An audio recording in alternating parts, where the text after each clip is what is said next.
रसों की इस श्रृंखला में चौथे स्थान पर आता है वीर रस।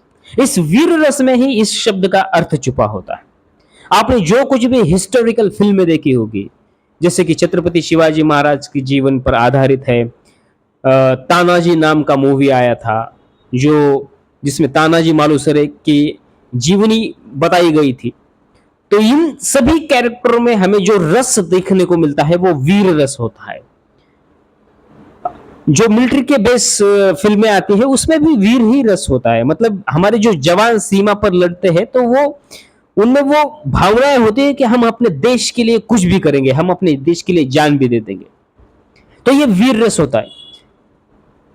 कोई भी कैरेक्टर हो उसमें वीर रस होता है। अगर एक एक्टर को ये सब सीखना है, अगर ऐसी भूमिका करना है, तो वीर रस को समझना होता है।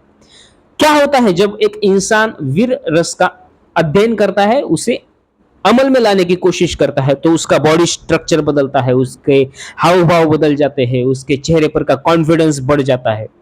तो ये सब होता है वीर रस में।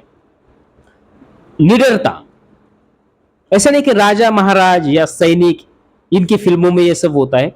अगर कोई भी मामूली फिल्म है जिसमें ऐसा कैरेक्टर की बहुत गरीब किसान है जो हर तरह की समस्या से जूझ रहा है, थक गया है बेचारा, आप सोच रहा है कि मैं जान ही क्यों ना दे दूं, लेकिन उसके जीवन में ऐसा एक प्रसंग आ जाता है जिससे वो वीर बन जाता है।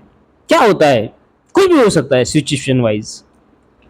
उसको पैसा मिल सकता है, या वो अंदर ही अंदर खुद को मोटिवेट करता होगा कि नहीं अभी मैं लड़ूंगा, चाहे कोई भी परिस्थिति आ जाए मैं लड़ूंगा, मेरे परिवार की रक्षा करूंगा। ऐसे ढेर सारे उदाहरण आपने मूवी में देखे होंगे जिससे एक आम आदमी भी वीर बन जाता है। तो वो वीर रस क्या होता है, इसको समझने के लिए आपको प्रैक्टिकल करना पड़ता है, आपको सामने करके देखने पड़ता है। उससे क्या बदलाव होते हैं आपके चेहरे पे, आपके बॉडी पे, आपके एक अंदर बिहेवियर में क्या बदलाव होते हैं, आपको समझना पड़ता है। तो अगले रस के लिए आप वेट कीजिए और मेरे साथ बने रहिए। मेरे चैनल को सब्सक्राइब जरूर कीजिए, लाइक भी कीजिए, और आपके दिल में अगर कुछ सवाल है आप मुझे ये भी बताइए कि आपने कभी नाटक किया है या कभी फिल्म की है, कौन सी फिल्म है, तो आप मुझे लिंक भी भेजिए, हम बात करेंगे। धन्यवाद।